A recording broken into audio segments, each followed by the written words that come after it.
지금 저보고 한국 제품을 베끼라는 거예요? 일본의 자존심은 어디로 갔나요? 여기, 일본의 명문대를 졸업한 마케팅 회사 직원이 있습니다. 고객사로부터 한 통의 전화를 받고 자괴감에 휩싸여 얼굴을 그만 가려버리고 깊은 한숨을 내쉬는데요. 일본에서 가장 큰 마케팅 회사에서 일하는 이 여성이 괴로워하는 이유는 바로 한국 때문이라고 합니다. 대체 무슨 이야기일지 궁금해지는데요. 오늘의 사연 시작합니다.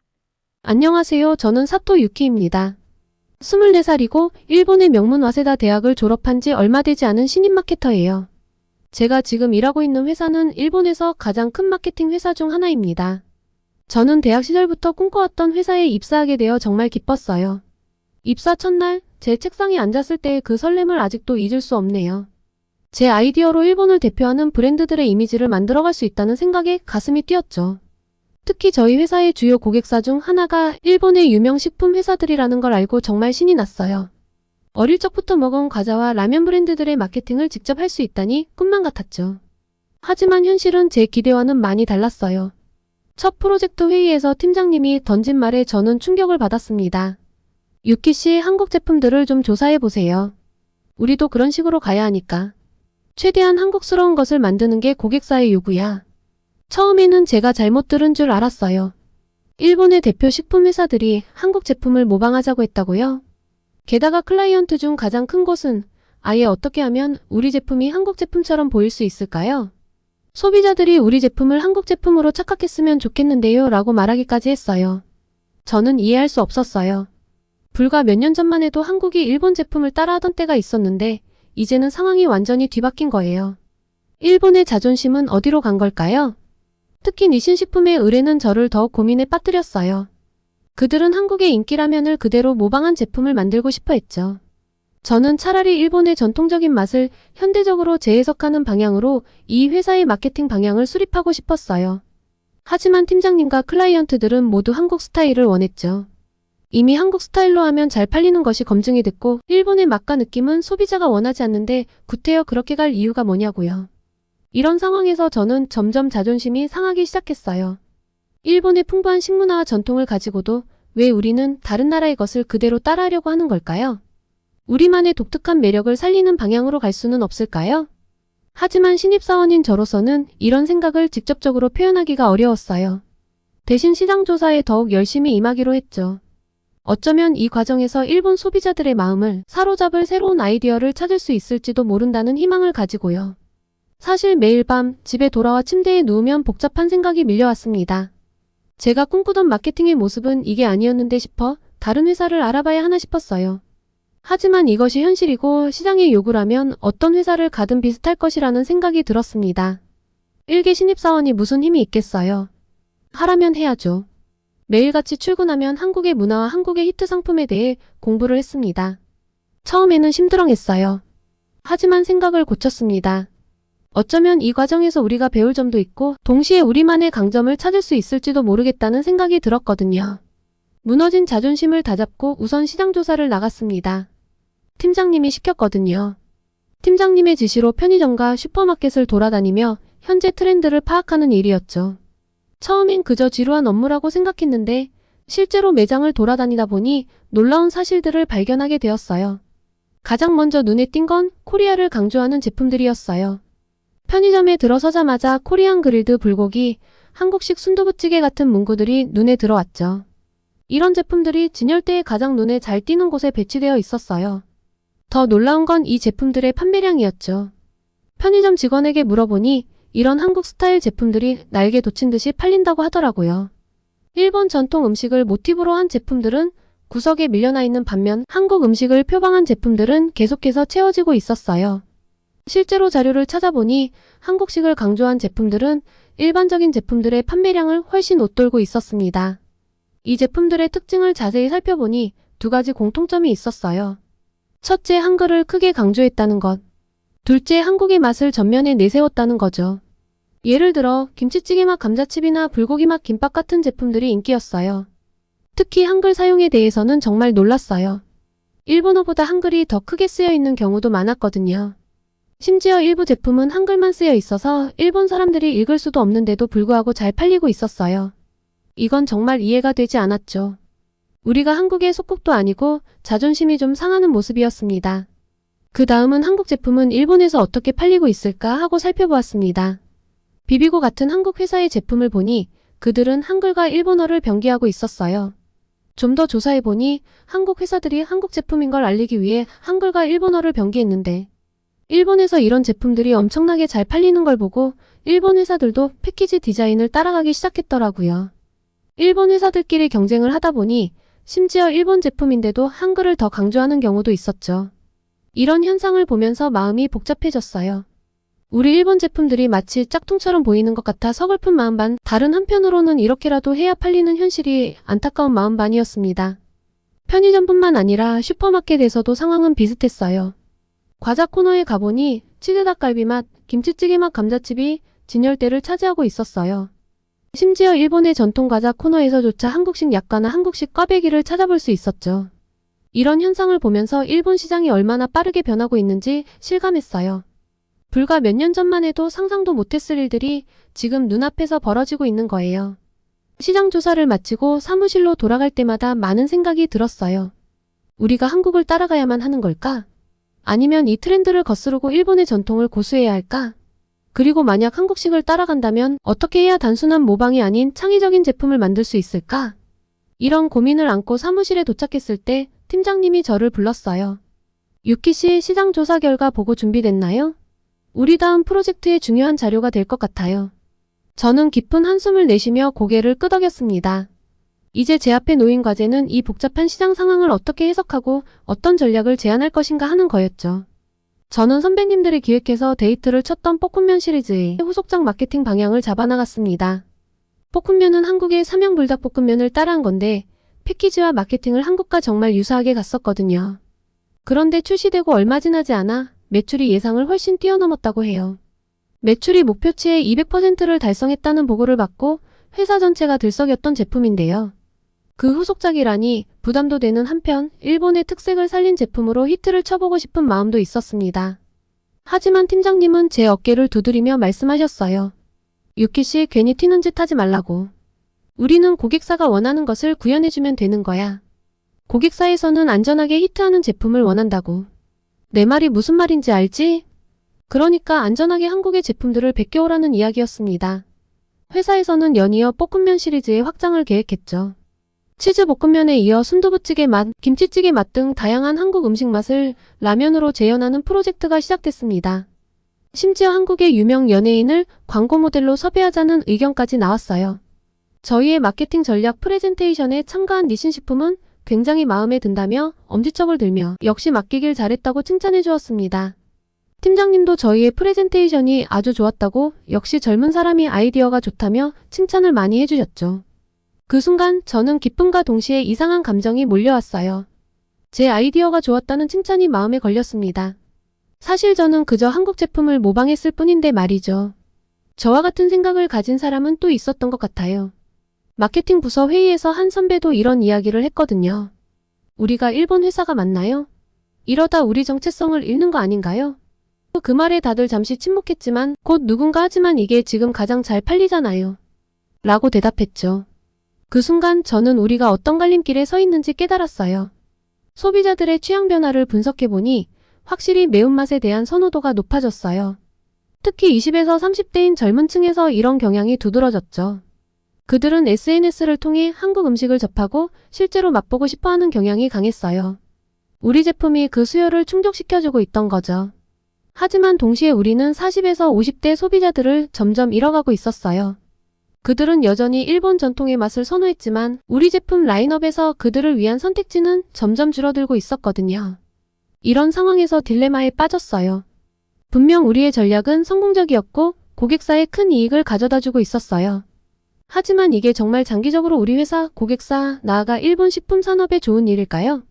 어느 날 밤 집으로 돌아가는 길에 편의점에 들렀어요. 라면 코너를 보니 우리 볶음면 시리즈가 진열대 중앙을 차지하고 있었죠. 그 옆으로 다른 일본 회사들의 제품들도 보였는데 모두 한글을 크게 써놓은 패키지였어요. 문득 이런 생각이 들었어요. 우리가 정말 옳은 길을 가고 있는 걸까? 다음날 저는 팀장님께 조심스럽게 제안했어요.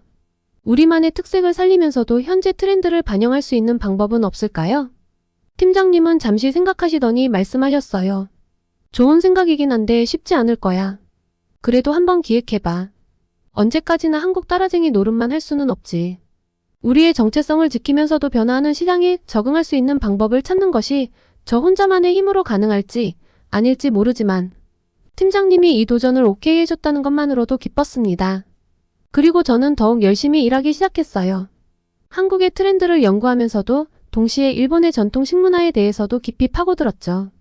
어쩌면 이 두 가지를 조화롭게 융합할 수 있는 방법을 찾을 수 있을지도 모른다는 희망을 가지고 말이에요. 그러던 어느 날 저는 대학 동기인 하루카를 만났습니다. 하루카는 가루비라는 과자 회사에서 신상품 개발을 담당하고 있죠. 우리는 자주 만나 서로의 고민을 나누곤 해요. 이날도 어김없이 우리의 대화 주제는 일에 관한 것이었어요. 유키, 너도 요즘 한국 제품 따라하기 바쁘지? 하루카가 물었어요. 저는 깊은 한숨을 내쉬며 고개를 끄덕였죠. 맞아, 정말 힘들어. 우리 정체성은 어디로 간 걸까? 제 말에 하루카는 쓴웃음을 지었어요. 하루카도 비슷한 고민을 하고 있더라고요. 하루카네 회사에서도 한국의 맛을 과자에 반영하라는 지시가 내려왔대요. 처음엔 나도 반대했어. 하지만 한국 김맛 고추장맛 과자를 만들었더니 정말 잘 팔리더라고. 놀랄 정도였어. 하루카의 말을 들으니 문득 우리가 변화의 흐름을 거스르고 있는 건 아닌가 하는 생각이 들었어요. 하루카, 혹시 우리가 시대를 못 쫓아가고 있는 뒤처진 사람들일까? 제가 물었죠. 하루카는 잠시 생각에 잠기더니 말했어요. 유키, 한번 생각해봐. 편의점에 가면 백종원 씨가 콜라보한 컵라면이 날개 돋친 듯 팔리고 삼각김밥 코너에선 전주비빔밥 맛이 베스트셀러래. 이게 현실이야. 우리가 이 흐름을 거부한다고 해서 뭐가 달라질까? 하루카의 말에 저는 할 말을 잃었어요. 사실 하루카 말이 맞았거든요. 우리가 아무리 전통을 고수하려 해도 소비자들의 선택은 이미 한국 쪽으로 기울어져 있었어요. 그래도 좀 억울해. 제가 투덜거리자 하루카가 웃으며 말했어요. 그럼 우리 지금 당장 한국 과자 먹어볼래? 어쩌면 우리도 뭔가 배울 게 있을지도 몰라. 그렇게 우리는 근처 편의점으로 향했어요. 과자 코너에 가보니 정말 다양한 한국 과자들이 진열되어 있더라고요. 하루카가 약과와 꽈배기를 골랐어요. 이거 요즘 엄청 핫하대. 한번 먹어보자. 처음엔 반신반의하는 마음으로 한 입 빼어 물었는데 이게 웬걸요? 너무 맛있는 거예요. 일본 과자와는 또 다른 매력이 있었어요. 약과의 은은한 단맛과 고소함, 꽈배기의 달콤함과 쫄깃한 식감까지 너무나 놀라운 맛이었습니다. 순식간에 다 먹어버렸어요. 와, 이거 진짜 맛있다. 제 말에 하루카도 동의했어요. 그치? 나도 처음 먹어봤을 때 충격받았어. 우리나라가 디저트로 유명하다고 생각했는데 이런 맛도 있다니. 그 순간 저는 깨달았어요. 우리가 한국 트렌드를 따르는 게 단순히 모방이 아니라 새로운 것을 배우고 발전할 수 있는 기회가 될 수도 있다는 걸요. 하루카, 우리가 너무 좁은 시야로 보고 있었던 것 같아. 제가 말했어요. 맞아, 유키. 어쩌면 이게 우리에게 새로운 도전이 될 수도 있을 거야. 하루카가 대답했죠. 집으로 돌아가는 길, 저는 많은 생각이 들었어요. 한국의 문화를 배우는 것이 우리의 정체성을 잃는 게 아니라 오히려 더 풍성하게 만들 수 있지 않을까? 그리고 그 과정에서 우리만의 독특한 무언가를 창조해낼 수 있지 않을까? 저는 이때 결심했습니다. 한국의 트렌드를 단순히 따라하는 게 아니라 그것을 이해하고 우리의 것으로 재해석하는 방법을 찾아야겠다고 다짐했죠.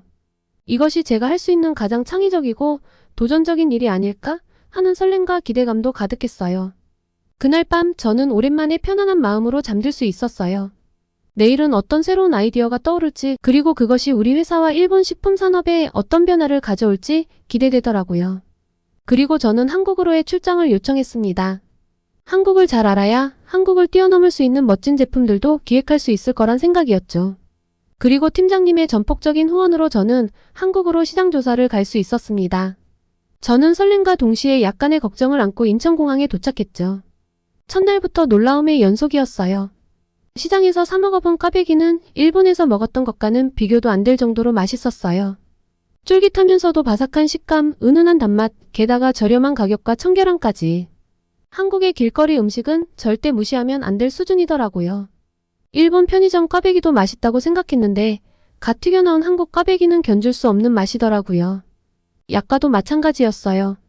단순히 전통 과자로만 알고 있었는데 한국에서는 약과 쿠키, 약과 스무디 등 다양하게 응용해서 판매하고 있더라고요.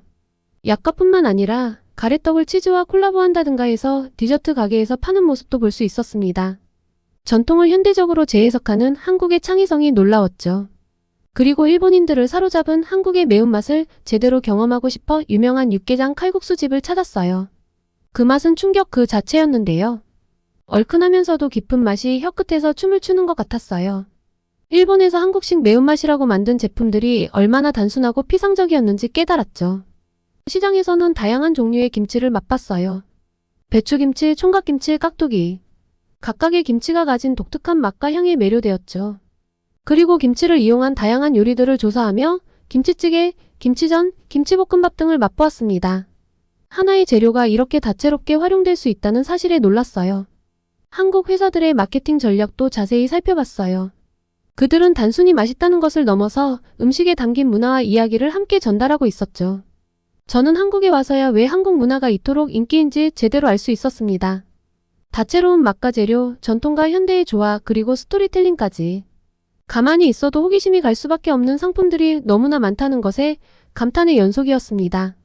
일주일간의 출장 동안 저는 완전히 다른 사람이 된 것 같았어요. 한국 음식과 문화에 대한 제 편견이 완전히 깨졌고 오히려 존경심이 생겼죠. 그리고 더 중요한 깨달음을 얻었어요. 우리가 해야 할 일은 단순히 한국을 따라하는 게 아니라 그들처럼 우리의 전통을 창의적으로 재해석하는 것이라는 걸요. 비행기를 타고 일본으로 돌아오는 길, 저는 새로운 비전을 그리고 있었어요. 우리의 정체성을 잃지 않으면서도 어떻게 하면 더 혁신적이고 매력적인 제품을 만들 수 있을지에 대해서요.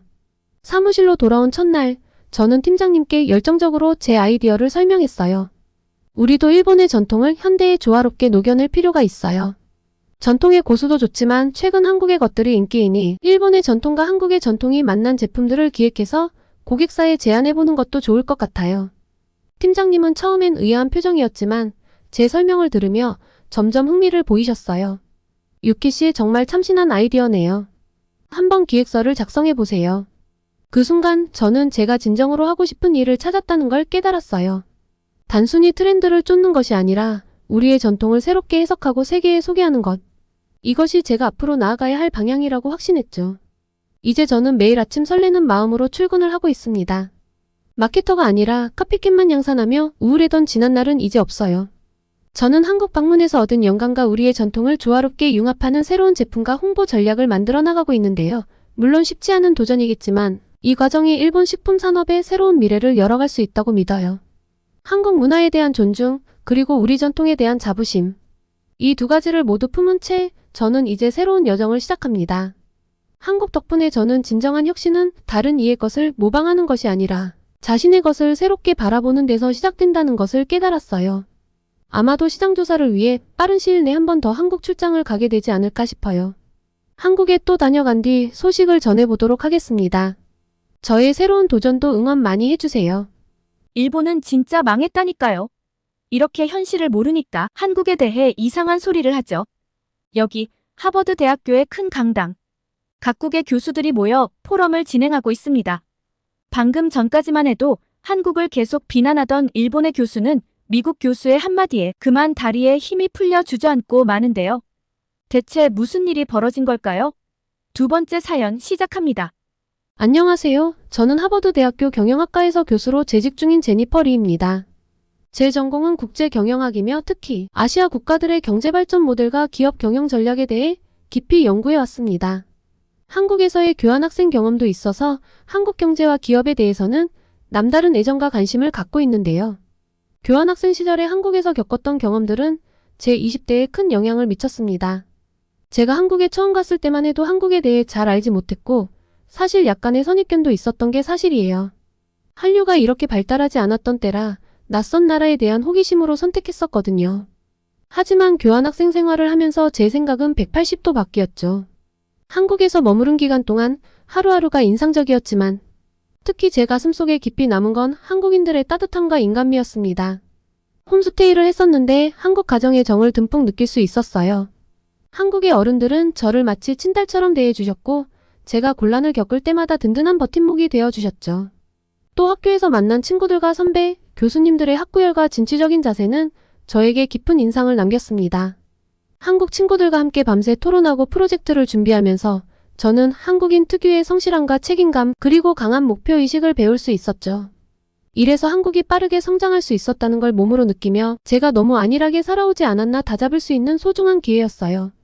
뿐만 아니라 캠퍼스 밖에서의 경험들도 너무나 특별했죠. 저는 친구들과 함께 전주 한옥마을, 경주, 불국사 등 한국의 아름다운 곳곳을 여행했는데 그때마다 한국 문화의 깊이와 역사의 숨결을 느낄 수 있었어요. 길거리 음식을 먹고 노래방에서 신나게 놀면서 한국의 역동적이고 활기찬 에너지에 푹 빠지기도 했죠. 그렇게 한국에서 보낸 시간들은 제 인생의 전환점이 되었습니다. 저는 한국에서 많은 것을 보고 배우며 성장할 수 있었죠. 그 과정에서 한국인들의 저력과 잠재력을 깨달았고 자연스레 한국 경제와 기업에 관심을 갖게 되었습니다. 그래서 교환학생을 마치고 미국으로 돌아온 후에도 저는 계속해서 한국 관련 수업을 듣고 연구를 이어갔습니다. 개인적 인연으로 맺어진 한국에 대한 호감이 학문적 관심사로 이어진 셈이죠. 사실 저에게 한국은 단순한 연구 대상이 아닙니다. 교환학생 시절 따뜻하게 저를 품어주었던 제 두 번째 고향이자 존경과 애정의 대상이죠. 그래서 지금 미국에 불고 있는 한류바람이 너무나 기분이 좋습니다. 한국은 엄청난 에너지가 내재된 나라고 언젠가는 다들 이걸 알아줄 날이 있을 거라고 학교에서 강의를 할 때마다 이야기를 했는데 완전 들어맞았잖아요. 요새 강의를 할 때마다 얼마나 기분이 좋은지 몰라요. 그렇게 제 일상은 꽤나 평범하게 흘러가고 있었습니다. 학교에서 강의를 하고 넷플릭스로 한국 드라마를 보고 한식당의 동료들과 함께 가면서요. 잔잔한 일상을 보내던 저에게 꽤 큰 파장을 불러일으킨 사건이 발생했는데요. 그것도 한국과 관련되어서 말이죠. 바로 아시아의 미래 포럼에 참석하게 된 일입니다. 이 포럼에는 아시아 각국에서 저명한 경제학자들과 기업인들이 대거 참여했는데요. 한국, 중국, 일본, 싱가포르 등 아시아를 대표하는 국가들의 현재와 미래를 진단하고 토론하는 자리였습니다. 이번 포럼에서 특히 제 관심을 끈 인물이 있었으니 바로 일본의 저명한 경제학자 사토 히로시 교수였습니다. 그는 최근 일본 경제의 위기에 대해 많은 언론 인터뷰를 하면서 주목을 받고 있는 인물이었죠. 이번 포럼에서는 일본 경제의 위기 극복 방안과 미래 전망이라는 주제로 기조연설을 할 예정이어서 많은 이들의 관심이 쏠려 있었습니다. 그런데 사토 교수는 입을 떼자마자 제 미간을 찌푸리게 하는 말들을 쏟아냈습니다. 사실 저런 교수가 한 나라를 대표해서 왔다는 것은 믿어지지가 않았어요. 사토 교수가 일본 경제의 이야기를 하며 가까운 나라 한국에 대한 언급도 했거든요. 그런데 한국 경제에 대한 인식은 많은 일본인들이 공유하고 있는 편견과 오해를 그대로 반영하고 있었습니다. 한국의 경제 성장을 한강의 기적이라며 마치 우연이나 행운의 산물로 여기고 폄하하는 일본인들이 많은데요. 사토 교수 역시 이런 시각에서 벗어나지 못한 듯 했습니다. 그는 한국 경제의 성장 요인을 분석하기보다는 마치 한국의 성공이 일시적이고 허울 뿐인 것처럼 묘사했어요. 한국 기업들의 글로벌 경쟁력이나 혁신 능력에 대해서는 이런 방구도 없이 오로지 운이 좋아서 성장했을 뿐이라는 식의 주장만 되풀이했죠. 특히 사토 교수는 한국 경제는 마치 성장을 향해 내달리는 자동차와 같지만 그 엔진은 결국 일본에서 나온 부품이라는 비유를 들며 한국 경제를 폄훼했습니다.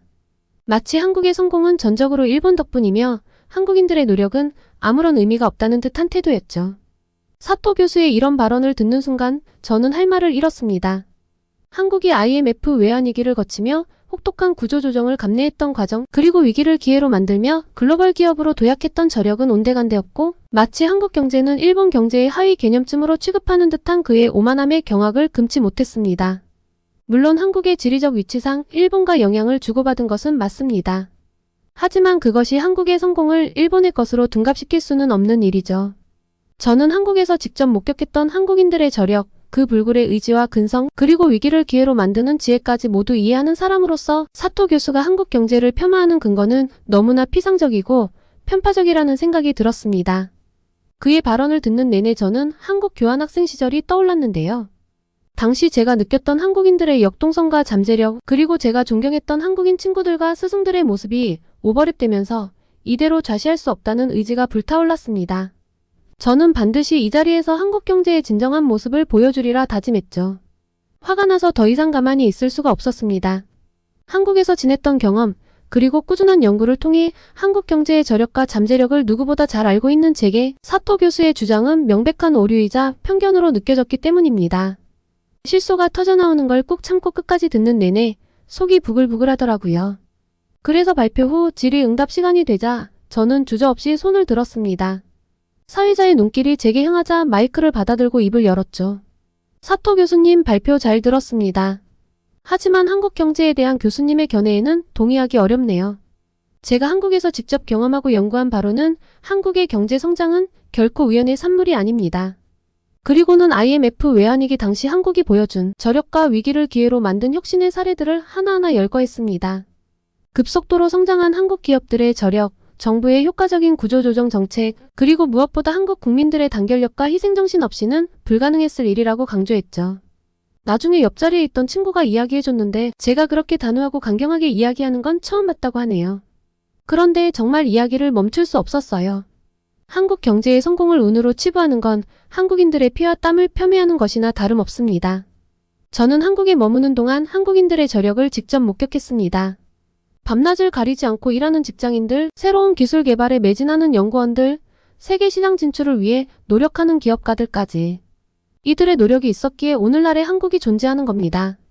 사토 교수는 제 발언에 당황한 기색이었지만 쉽게 물러서지 않았습니다. 오히려 일본 제품과 기술이 한국 산업 발전에 크게 기여했다는 점을 강조하며 한국의 성장이 여전히 일본에 의존적이라는 주장을 펼쳤습니다. 저는 여기에 맞서 한국 산업이 이미 오래전에 일본의 그늘에서 벗어났음을 상기시켰죠. 반도체, 휴대폰, 자동차, 배터리 등 다양한 분야에서 한국 기업들이 세계 정상급 기술력을 자랑하고 있다는 사실, 그리고 이제는 오히려 일본 기업들이 한국의 우수한 인재와 기술을 탐내고 있는 상황임을 조목조목 짚어냈죠. 하지만 마치 벽과 이야기를 하는 기분이었어요. 자기가 듣고 싶은 것만 듣고 보고 싶은 것만 보는 사람 같았죠. 이런 사람이 일본에서 유명한 사람이라 일본이 발전이 안 되는 것 같다는 생각이 강하게 들었어요. 사토 교수는 계속해서 일본 경제의 우수성을 재차 강조하며 한국 경제의 성장이 일본에 빚진 바가 크다는 주장을 거두지 않았습니다. 저도 질 수 없었어요. 사토 교수의 이런 주장이 한국 경제의 실상을 제대로 파악하지 못한 피상적인 시각에서 비롯된 것임을 계속해서 지적하지 않을 수 없었습니다. 사토 교수님, 한국 경제를 논하면서 정작 한국인들의 노력과 희생은 외면하시는 듯합니다. IMF 외환위기 당시 한국이 겪은 고통을 아십니까? 당시 한국은 국가부도 위기에 직면했고 많은 기업들이 도산하고 실직자가 속출했습니다. 하지만 한국은 이 위기를 맞닥뜨려 좌절하지 않았습니다. 오히려 위기를 기회로 만들며 더욱 혁신에 박차를 가했죠. 대표적인 예시로 한국의 대표 기업인 삼성과 현대의 사례를 들 수 있습니다. 당시 삼성은 반도체 사업에서 막대한 적자를 내며 위기에 빠졌지만 기술 개발에 더욱 매진하여 불과 몇 년 만에 세계 1위 반도체 기업으로 도약했죠. 현대자동차 역시 워크아웃 등 혹독한 구조조정을 거쳐 위기를 극복하고 품질 혁신을 이뤄냈습니다. 한국 기업들의 성공 뒤에는 이처럼 위기를 기회로 만드는 혁신 DNA가 있습니다. 단순히 일본의 기술을 모방한 게 아니라 끊임없는 도전과 혁신을 통해 독자적인 경쟁력을 키워온 겁니다. 최근 한국의 K-팝, K-드라마 열풍 역시 이런 맥락에서 이해할 수 있을 것입니다.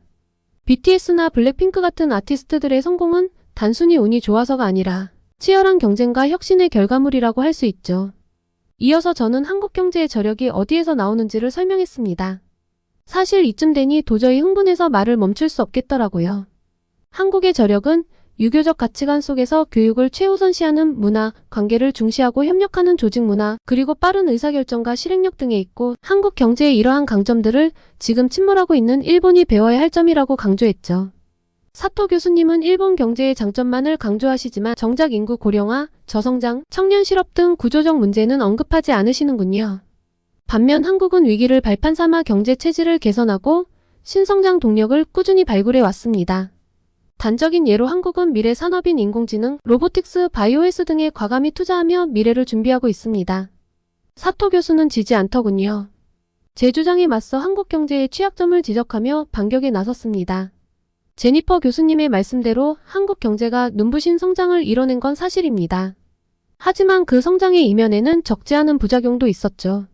재벌 중심의 경제구조, 급격한 고령화, 심각한 저출산 문제 등은 한국 경제의 지속 가능성에 의문을 제기하게 만듭니다. 이어서 그는 한국의 가계부채 문제를 언급하며 부동산 버블 우려를 제기했습니다. 주택담보대출을 받아 투자한 한국인들이 많은데 이는 결국 부동산 시장의 거품을 초래할 수 있다는 지적이었죠. 한국의 젊은이들은 투자 목적으로 빚을 내 아파트를 사들이고 있습니다. 이른바 영끌이라고 하죠.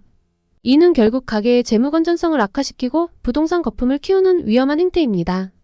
거품이 꺼지면 한국 경제는 상당한 위기에 직면할 수밖에 없을 겁니다. 사토 교수는 또 한국의 수출 의존적 경제 구조도 문제로 꼽았습니다. 특히 대중국 무역 의존도가 높은데 최근 미중 무역 분쟁 등 대외 변수로 인해 수출의 적신호가 켜졌다는 것이죠. 수출이 경제 성장을 견인하는 한국으로서는 세계 교역 환경의 불확실성이 커졌다는 점이 부담으로 작용할 겁니다. 게다가 반도체 등 주력 품목의 경기 민감도가 높아 경기 하강 국면에선 타격이 불가피할 것으로 보입니다. 일본식 종신고용, 연공서열 제도를 비판하는 제 지적에 대해서도 사토 교수는 반론을 폈습니다. 종신고용과 연공서열이 오히려 조직 안정성과 숙련도를 높여 기업 경쟁력의 원천이 된다는 주장이었죠. 한국의 성과주의 인사, 빠른 세대교체가 장점일 순 있지만 단점도 만만치 않습니다. 조직에 대한 소속감과 충성도가 약해지고 인재의 장기적 역량 개발이 어려워지는 부작용이 있죠. 일본식 경영의 장점을 간과해선 안 됩니다. 사토 교수의 문제 제기에 포럼장의 분위기가 다소 쌓이지는 듯했습니다. 제기된 문제들이 한국 경제의 발전 과정에서 나타난 구조적 이슈들인 만큼 쉽게 반박하기 어려운 측면도 있었기 때문이죠. 저는 사토 교수의 문제 제기에 일말의 타당성이 있다는 점을 인정하면서도 저는 한국 경제의 저력과 향후 발전 가능성에 대한 믿음을 잃지 않으며 반박했습니다. IMF 외환위기의 극복 과정에서 보여준 한국의 저력이 이번에도 빛을 발할 것이라 확신했기에 저는 오히려 이 위기를 또 다른 도약의 기회로 삼을 수 있으리라 역설했죠. 사토 교수님, 고령화 부동산 문제 그리고 수출 의존도 등은 한국 경제가 풀어야 할 숙제인 것은 사실입니다. 하지만 이는 한국만의 문제는 아닙니다. 전 세계적으로 고령화는 피할 수 없는 추세이고 자산 버블과 무역 불균형 문제 역시 대부분의 국가들이 공통적으로 직면한 도전과제라고 할 수 있죠. 이어서 한국 정부가 추진 중인 정책들을 소개하며 구조적 문제 해결을 위한 노력이 한창 진행 중임을 강조했습니다. 한국 정부는 이미 이 문제들의 심각성을 인지하고 적극적인 대응에 나서고 있습니다.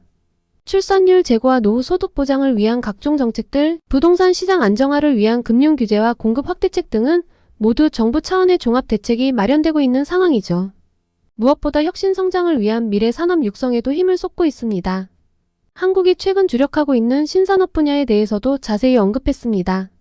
인공지능, 바이오헬스, 전기차 배터리 등은 차세대 성장 동력으로서 한국 경제의 체질을 근본적으로 바꿀 수 있는 잠재력을 지녔다는 설명이었죠. 한국은 지금 디지털과 그린 분야의 혁신 성장을 도모하고 있습니다. 시대를 선도할 신산업 생태계를 조성하고 일자리 창출과 사회 안전망 강화까지 두루 도모하는 미래지향적 국가 프로젝트라고 할 수 있죠. 이는 수출과 제조업 중심의 경제 구조를 지식 기반 서비스 경제로 전환시키려는 혁신의 일환이기도 합니다. 이 같은 정책적 노력과 더불어 민간 부문의 자발적인 변화 노력도 돋보이고 있음을 설명했습니다. 점점 회장의 분위기 변화가 느껴졌어요. 모두 제가 말하는 이야기에 더 긍정적인 리액션을 보내주고 있었죠. 신이 났습니다. 무엇보다 한국 기업들의 변신이 눈부십니다. 과거 재벌 중심의 경직된 기업, 생태계에서 벗어나 중소기업과 벤처기업이 혁신을 주도하는 역동적인 모습으로 변모하고 있죠. 실리콘밸리를 넘보는 스타트업들의 약진이 그 단적인 예라고 할 수 있겠네요. 최근 한국의 유니콘 기업 수가 크게 늘어난 것도 이런 분위기를 반영했다고 볼 수 있겠죠. 끝으로 이 같은 구조적 한계를 딛고 한국 특유의 역동성과 국민적 에너지가 발휘된다면 새로운 도약은 반드시 가능하다는 희망의 메시지를 전하며 마무리했죠. 한국에는 위기를 기회로 만드는 저력이 있습니다. 근면함과 혁신의 DNA 그리고 역경을 딛고 일어서는 불굴의 정신은 한국 경제의 미래를 밝혀줄 등불과도 같죠. 지금의 도전 과제들은 오히려 한국이 한 단계 더 도약하는 발판이 될 것입니다. 일본은 한국을 자국 밑으로 바라볼 것이 아니라 오히려 배울 점들을 찾아 벤치마킹을 하고 체질 개선에 나서는 것이 지금의 위기를 현명하게 넘기는 방법일 것이고요. 제 열띤 변론의 객석에서는 박수가 쏟아졌고 포럼장에는 뜨거운 열기가 맴돌았습니다. 그리고 사토 교수는 이를 꽉 깨문 채 벌겋게 달아오른 얼굴로 퇴장을 했죠. 비록 사토 교수의 문제의식을 100% 해소하진 못했을지 모르지만 적어도 한국 경제에 대한 보다 입체적인 시각을 환기시키는 데는 성공했다는 확신이 들었습니다. 토론이 진행되는 가운데 저는 한 발 물러서서 한일 양국이 처한 상황을 좀 더 거시적, 장기적 관점에서 조망해 볼 필요성을 느꼈습니다. 사토 교수의 이상한 논리들을 통쾌하게 무찌르긴 했지만 너무 사람을 민망하게 만들었나 싶기도 했거든요. 그래서 제 발언 차례 때 제안을 했습니다. 사토 교수가 자국의 문제점을 모를 리 없는데 저렇게 우긴 것 같으니 이번 기회에 일본과 한국 양쪽에서 드러나는 구조적 문제점을 짚어주면 좋지 않을까 했거든요. 사토 교수님, 지금까지 한국 경제에 대해 열띤 토론을 했는데요. 이번 기회에 양국이 직면한 도전 과제들을 함께 짚어보는 것도 의미가 있을 것 같습니다. 사실 한국뿐만 아니라 일본 역시 저성장, 고령화, 청년 실업 등 구조적 문제에서 자유롭지 않은 것으로 알고 있습니다. 먼저 인구 구조의 변화에 따른 사회경제적 영향을 거론했습니다. 한국의 급속한 고령화 추세를 지적하던 사토 교수에게 일본의 상황도 결코 낙관할 수만은 없음을 상기시키는 취지였죠. 알다시피 일본은 세계에서 가장 빠른 속도로 고령화가 진행 중인 국가입니다. 65세 이상 인구 비중이 28%를 넘어섰고 이에 따른 사회보장비 증가와 생산 가능 인구 감소 등은 이미 심각한 수준이라고 하더군요. 장기 불황에 시달리는 일본 경제로서는 상당한 부담이 아닐 수 없을 것 같은데요. 이 문제에 대한 사토 교수님의 견해가 궁금합니다. 사토 교수는 잠시 숙연해지는 듯 했습니다. 일본이 안고 있는 구조적 한계에 대해 누구보다 통감하고 있었던 것 같았죠. 그러면서도 이러한 문제의식을 토대로 미래 비전을 모색하려 노력해 왔다는 의견을 밝혔습니다. 역시 자국의 문제점을 모르는 게 아니었어요. 안쓰러운 마음에 도움을 좀 주고 싶었습니다. 일본이 한국의 장점을 따올 생각을 해야 하는데 왜 적대시하는지 늘 이해가 가지 않았던 것도 있고요. 그래서 저는 한국이 혁신과 도전 정신으로 이 같은 한계 상황을 돌파해 온 사례들을 소개했습니다. 위기를 기회로 만드는 민첩한 대응, 신기술 개발과 신시장, 개척에 적극적으로 나서는 기업가 정신 등은 내외의 찬사를 받아 마땅한 한국만의 경쟁력이라는 거죠. 한국이 글로벌 IT 강국으로 부상한 데에는 90년대 후반 외환위기를 계기로 적극적인 구조개혁에 나선 것이 주요했다고 봅니다. 금융기업 부문의 시스템을 혁신하고 첨단 산업에 투자를 집중한 결과 위기를 오히려 도약의 발판으로 삼을 수 있었죠. 사토 교수님도 잘 아시다시피 반도체, 통신기기, 디스플레이 등 첨단 분야에서 한국 기업들의 약진이 돋보이고 있습니다. 물론 일본에게도 배울 점이 많다는 점을 강조하면서 양국이 서로의 장점을 취하고 약점은 보완하는 협력 방안을 제시했습니다. 기술과 자본, 인력 등 생산 요소의 교류 활성화는 물론 새로운 성장 동력을 함께 발굴하는 미래지향적 파트너십까지 가능하리라는 관측이었죠. 일본의 우수한 제조기술과 장인정신, 그리고 한국의 빠른 의사결정과 실행력이 합쳐진다면 시너지는 상상 이상일 겁니다. 인공지능과 로봇 등 4차 산업혁명 시대의 유망 분야에서 협력한다면 한일 양국은 세계 경제를 선도하는 역할까지 맡을 수 있을 것입니다. 한일 경제의 밝은 미래상을 제시하자 포럼장은 뜨거운 박수갈채에 휩싸였습니다. 더 이상 일방적 우월의식이나 상대에 대한 편견은 보이지 않았고 양국의 동반 성장을 향한 기대감이 모두의 얼굴에 깃든 듯했죠. 제 제안에 사토 교수 역시 공감을 표하며 앞으로도 이 같은 생산적 논의의 장이 계속 마련되길 희망한다는 뜻을 내비쳤습니다. 토론을 통해 서로를 깊이 이해하고 존중하는 태도가 무엇보다 중요함을 절감한 소중한 자리였습니다. 사실 제가 성격이 좀 소심한 편이라 이렇게 나서서 이야기하는 건 참 어색해했는데 모두 절 새롭게 봤다고 난리였죠. 그런데 세상에 제가 생각조차 하지 못한 놀라운 일이 펼쳐졌습니다. 포럼이 끝난 후 제가 사토 히로시 교수와 나눈 설전이 참석자들 사이에서 큰 화제가 되었거든요. 특히 제가 한국 경제의 저력을 설득력 있게 설파한 장면이 포럼의 하이라이트로 회자되었죠. 게다가 포럼장 밖에서도 우리의 논쟁은 뜨거운 관심거리였습니다. 월스트리트 저널에서 제 발언 내용을 일면에 자세히 소개했고 현지 방송에서도 비중 있게 다뤘어요. 무엇보다 온라인상에서의 반응이 폭발적이었습니다. 포럼 관련 영상 조회수가 하루 만에 100만 뷰를 돌파하더니 각종 포털 사이트와 SNS에서도 저에 대한 찬사가 이어졌죠. 이런 뜨거운 반응에 미국 경제계에서는 제가 한국 경제의 대변인으로 떠올랐다는 평가까지 나왔습니다. 교민사회를 중심으로 저에게 감사 인사를 전하는 움직임도 일었고요. 제 연구실로는 언론 인터뷰 요청과 강연 제안이 빗발쳤습니다. 한국 덕분에 제가 이렇게 완전 유명한 스타가 되어버린 거예요. 역시 한국과 엮이면 안 될 일도 전부 좋은 쪽으로 된다니까요. 제 강의에 대한 수요는 우리 대학은 물론 미국 전역에서 그야말로 폭발적으로 증가했습니다. 한국 관련 특강 개설 요청이 쇄도하고 한국 기업과의 산학협력 제안도 왔고요. 제 연구실에도 한국에서 공부하고 싶다는 학생들의 문의가 끊이지 않아 한국에 대한 최근 세계의 관심이 실감되더군요. 몇 달 뒤 반가운 소식을 들었습니다. 사토 교수가 한국의 한 대학에서 초빙 교수로 자리를 옮겼다는 거였죠. 그간의 깨달음을 한국에서의 연구와 교육으로 이어가고 싶다는 포부도 밝혔다고 하더군요. 제 조언을 받아들여 일본의 발전을 위해 한국을 객관적으로 보기로 한 거죠. 저로서는 이보다 더 기쁜 일이 없었습니다. 우리의 논쟁이 작은 씨앗이 되어 한일 양국은 물론 세계 경제의 발전으로 이어질 수 있기를 믿어 의심치 않습니다. 저는 앞으로도 한국 경제의 무한한 잠재력을 알리는 일에 더욱 매진하려 합니다. 조만간 한국에도 강의를 하러 갈 예정인데 몹시 설레네요. 행운의 나라 한국에 계시는 분들 모두 건강하세요. 오늘은 한국을 베껴야 사는 일본 마케팅 회사 직원의 이야기와 한국의 경제 성장은 그저 운으로 된 것이라던 일본 교수가 현실을 깨닫는 이야기, 이렇게 두 가지 사연을 전해드렸습니다. 오늘의 사연이 마음에 드셨다면 구독과 좋아요를 눌러주세요. 여러분의 구독과 좋아요는 계속해서 좋은 사연을 소개할 수 있는 힘이 됩니다. 이상 감동저장소였습니다.